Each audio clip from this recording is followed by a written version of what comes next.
Disimulaikan Allah Subhanahu wa taala. Ada orang itu istrinya mati semulaikan. Maka dia datang kepada nabi yang ada pada zamannya, ini zaman Bani Israel. Ya Nabi Allah, doakan supaya istri saya ini dihidupkan kembali oleh Allah. Kamu jangan seperti itu. Kamu menyerah saja kepada apa yang ditakdir oleh Allah untuk kamu. Saya betul-betul tidak kuat ya Nabi Allah ditinggal istri ini. Pokoknya doakan supaya istri saya itu hidup lagi. Nanti kamu enggak menyesal. Tidak menyesal. Maka didoain sama Nabi tadi, ya Allah hidupkan kembali istrinya. Akhirnya hidup lagi dengan doanya Nabi. Maka dia gembira, Masya Allah. Dia ngomong-ngomong, bersumbu rayu dengan istrinya. Di tengah-tengah dia sumbu rayu dengan istrinya, ada pemuda ganteng lewat. Istrinya ngelirik pemuda itu, wah lebih ganteng dari suami saya. Langsung ditinggalkan suaminya, ikut pemuda yang baru tadi itu. Maka suaminya berteriak-teriak, kamu kemana? Saya mau ikut itu. Kamu itu istri saya. Alah, istri apa? Pokoknya saya mau ikut dia. Kurang ajar, baik mati sebetulnya kamu ini. Tapi enggak mati-mati kadang hidup. Jadi sebenarnya kita tidak tahu. Maksudnya ini cerita ini kita ini tidak tahu. Kebaikan itu di mana itu kita tidak tahu. Maka Subhanahu wa ta'ala yang kita pikir itu bagaimana kita ini diridhai oleh Allah, bisa mengamalkan agama Allah. Sudah itu saja. Enggak usah kok kan ngelamun. Nah gitu. Karena itu adalah tipuan dari syaitan. Nanti kalau saya sudah begini, bisa begini. Sudah begini, bisa begini. Kalau sudah pensiun, nanti saya 4 bulan. Nanti kalau sudah begini, saya akan begini. Itu pikiran-pikiran yang menipu kita. Ya Allah, tolonglah aku, berikanlah taufik kepada aku. Tolonglah aku, berikanlah hidayah kepada aku. Tuntunlah aku, ya Allah, untuk menuju ridhamu, menuju kebaikan dunia dan akhirat. Nah, oleh karena Allah senantiasa kita bicara keagungan Allah Subhanahu wa ta'ala. Hakikatnya yang menentukan segalanya hanya Allah, yang berkuasa hanya Allah. Raja-raja tidak berkuasa, yang berkuasa hanya yang menciptakan raja-raja itu Allah SWT. Rakyat tidak berkuasa, yang berkuasa adalah yang menciptakan rakyat itu Allah SWT. Namun Allah SWT, suasana tidak berkuasa. Yang berkuasa itu adalah yang menciptakan suasana-suasana itu. Ya ini karena situasi dan kondisi. Iya. Situasi dan kondisi. Situasi dan kondisi itu ada yang menciptakannya, ada yang mengaturnya, yaitu Allah. Jadi jangan ikut situasi, jangan ikut kondisi. Ikutlah yang menentukan situasi, menentukan kondisi.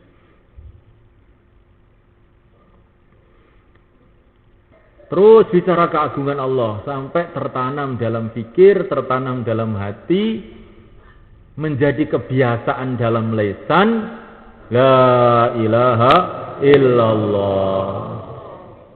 Lisannya selalu mengucapkan, pikirannya selalu usaha memahami, hatinya merasakan.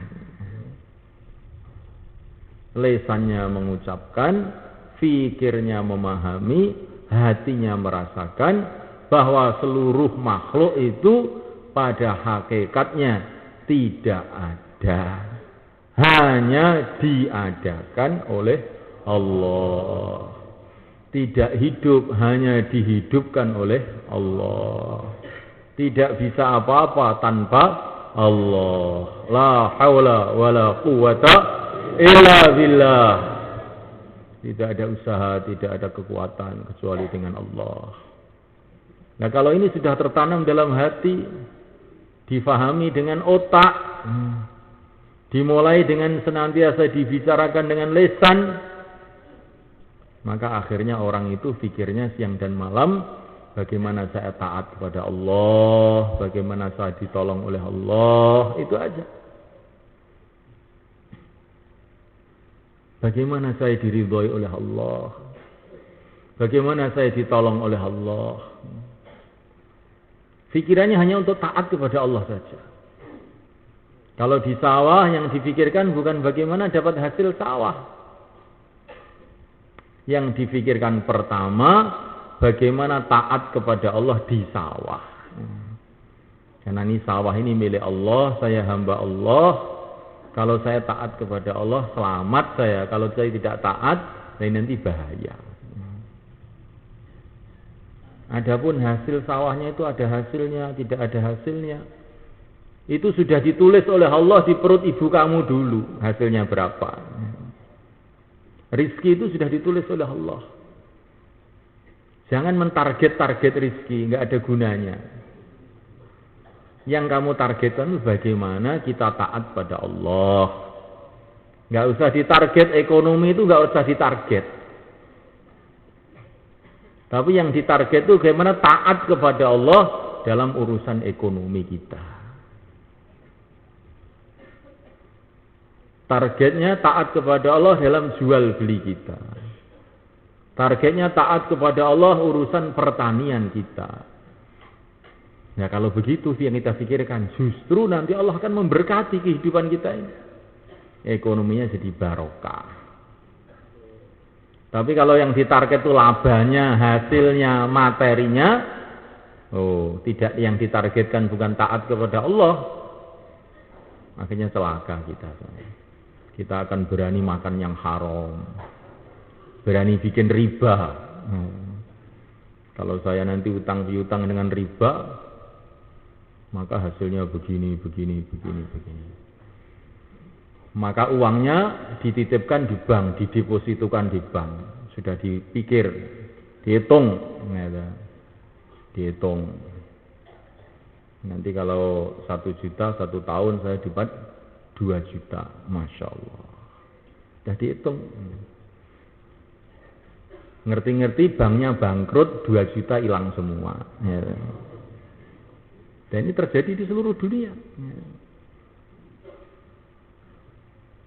Karena ini apa yang ditargetkan itu uangnya, bukan yang ditargetkan agamanya. Nah, mulai kan Allah Ta'ala, Allah Subhanahu Wa Ta'ala itu bisa mendatangkan bahaya dari segala arah, bisa juga mendatangkan manfaat dari segala arah. Ada orang itu gajinya 1 juta, ada gajinya 10 juta. Tapi yang 1 juta ini barokah, sehingga untuk makan cukup, untuk keluarga cukup, untuk anak-anaknya cukup. Yang 10 juta ini tidak barokah.